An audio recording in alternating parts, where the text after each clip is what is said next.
அவல் வச்சு ஒரு ஈஸியான டேஸ்டியான ஸ்வீட் சர்க்கரை பொங்கல் எப்படி செய்யறதுனா பார்க்க போகிறோம்.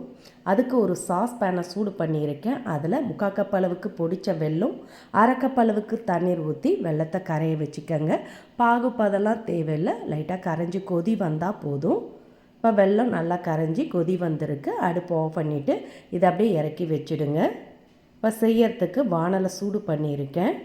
அதில் 1/4 கப் அளவுக்கு பாசிப்பருப்பு நல்லா ஒரு 2 முறை தண்ணியில் அலசிட்டு தண்ணியை வடிய விட்டு எடுத்துகிட்டு வந்து பாசிப்பருப்பை சேர்த்து அடுப்பை லோ ஃப்ளேமில் வச்சு வறுத்துக்கங்க. பாசிப்பருப்பு ரொம்பவும் செவந்தரக்கூடாது. லைட்டாக வறுபட்டு வாசம் வந்ததும் இதில் 2 கப் அளவுக்கு தண்ணீர் அளந்து ஊற்றிக்கங்க. எந்த கப்பில் அவல் எடுக்கிறீங்களோ அதே கப்பில் 2 கப் அளவுக்கு தண்ணீர், 1/4 கப் அளவுக்கு பாசிப்பருப்பு, 3/4 கப் அளவுக்கு பொடிச்ச வெல்லம் கரெக்டாக இருக்கும். இப்போ தண்ணீர் சேர்த்து கலந்துட்டு அப்படியே மூடி வச்சுடுங்க. அப்படியே மீடியம் ஃப்ளேம்லேயே பாசிப்பருப்பு வெந்து குழஞ்சி வரட்டும். இப்போ இதோட சேர்க்கறதுக்கு இன்னொரு மிக்சிங் பவுலில் அவல் 1 கப் அளவுக்கு சேர்த்துக்கங்க. நான் லேசான வெள்ளை அவல் தான் எடுத்திருக்கேன். அதை நல்லா 2 முறை தண்ணியில் அலசி வடிய விட்டு எடுத்துகிட்டு வந்துடுங்க. தண்ணீர் துளி கூட இல்லாத அளவுக்கு நல்லா ஒட்டை வடியை விட்டு எடுத்துகிட்டு வந்துடுங்க. நம்ம அலசி எடுத்த தண்ணியிலே அவல் ஊறி சாஃப்டாகிடும். எக்ஸ்ட்ரா தண்ணீர்லாம் ஊற்றி ஊற வைக்க வேண்டியதில்லை. இது அப்படியே ஊறட்டும். இப்போ மூடி வச்ச பாசிப்பருப்பை திறந்து பார்த்துக்கலாம். பாசிப்பருப்பை வறுத்துட்டு சேர்த்ததுனால நல்லாவே குழைய வெந்திருக்கு பாருங்கள். இந்த அளவுக்கு நல்லா வெந்த பிறகு இதோட நம்ம ஊற வச்ச அவல் எல்லாத்தையும் சேர்த்துக்கலாம். நல்லாவே மசிய வந்திருக்கு. இப்போ இதில் ஊற வச்ச அவல் எல்லாத்தையும் சேர்த்துடுங்க. சேர்த்து நல்லா பாசிப்பருப்பில் எல்லா இடம் பரவுற மாதிரி கலந்துக்கங்க. நல்லா இது மாதிரி கலந்த பிறகு இதில் கரைய வச்ச வெள்ளைக்கரைசலை வடிகட்டி சேர்த்துக்கங்க. 1/2 கப் அளவுக்கு வெள்ளைக்கரைசல் அப்படியே வடிகட்டி சேர்த்துக்கங்க. கரெக்டாக இருக்கும்.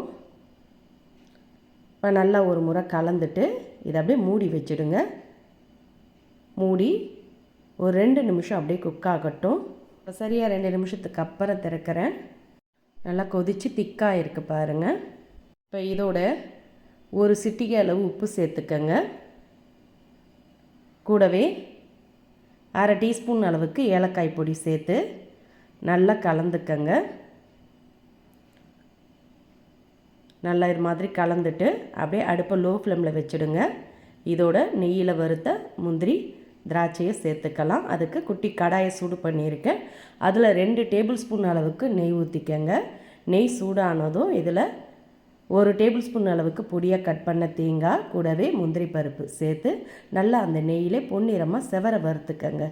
தேங்காய் முந்திரி செவந்து வந்ததும் இதோட உலர்ந்த திராட்சை கொஞ்சமாக சேர்த்து நல்லா அதுவும் பொரிஞ்சு வந்ததும் அடுப்பை ஆஃப் பண்ணிவிட்டு இதை அப்படியே எடுத்து அவல் சர்க்கரை பொங்கலில் சேர்த்துக்கங்க. உங்களுக்கு நட்ஸ் எந்த அளவுக்கு தேவையோ அந்த அளவுக்கு கூடுதலாகவோ கம்மியாகவோ சேர்த்துக்கலாம்.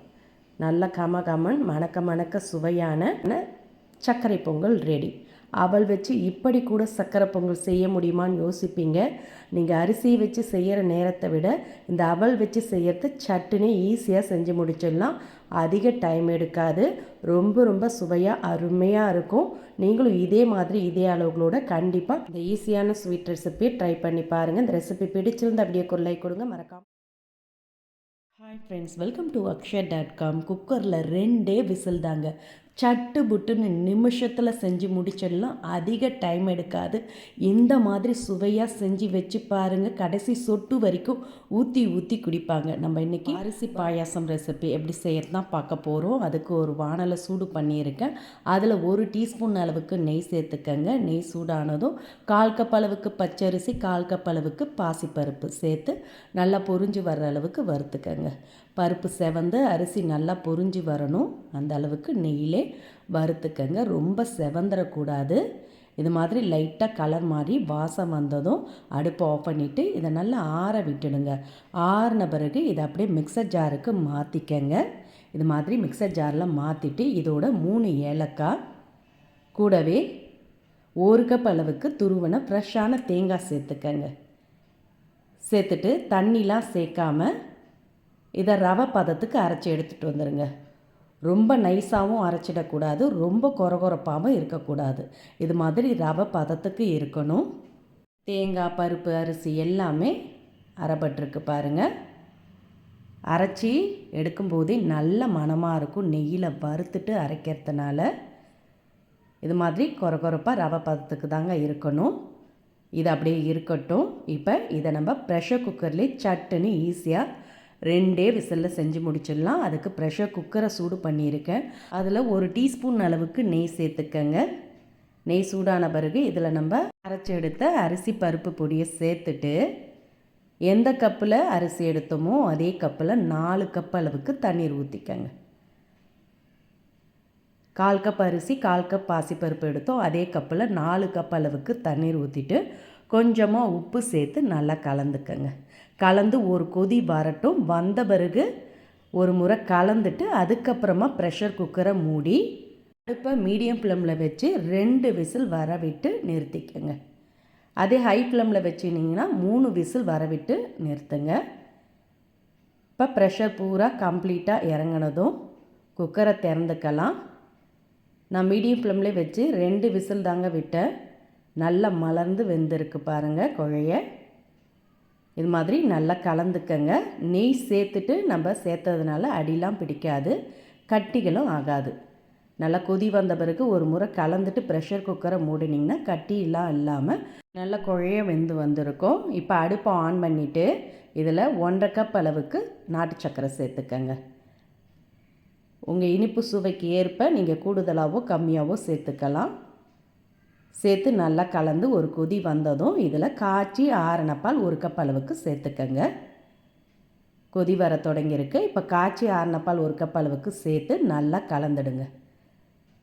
கலந்து ரொம்ப நேரம்லாம் கொதிக்க விட வேண்டியது இல்லைங்க. இது மாதிரி லைட்டாக கொதி வந்ததுமே அடுப்பை ஆஃப் பண்ணிவிடுங்க. இதில் நெய்யில் வறுத்த தேங்காய், முந்திரி, திராட்சையை சேர்த்துக்கங்க. அவ்வளோதாங்க, சட்டுன்னு நிமிஷத்தில் செய்யக்கூடிய ஈஸியான டேஸ்டியான அரிசி பருப்பு பாயாசம் ரெடி. நீங்கள் சேமியா பாயாசம், ஜவ்வரிசி பாயாசம்லாம் செஞ்சுருப்பீங்க. அதை விட இந்த அரிசி பருப்பு பாயாசம் ரொம்ப ஈஸியாகவும் செஞ்சிடலாம். அதிக டைம் எடுக்காதுங்க. நீங்கள் அரிசி பருப்பை வறுத்து குக்கரில் மாற்றிட்டிங்கனாலே போதும், ஒரே கொதியில் சட்டுன்னு ரெடி ஆகிடும். இதே மாதிரி கண்டிப்பாக ட்ரை பண்ணி பாருங்கள். இந்த ரெசிபி பிடிச்சிருந்தால் வீடியோக்கு ஒரு லைக் கொடுங்க. ஃப்ரெண்ட்ஸ் அண்ட் ரிலேட்டிவோட இந்த வீடியோவை நிறைய ஷேர் பண்ணுங்கள். மறக்காமல் நம்ம சேனலையும் சப்ஸ்கிரைப் பண்ணி வச்சுக்கோங்க. நன்றி.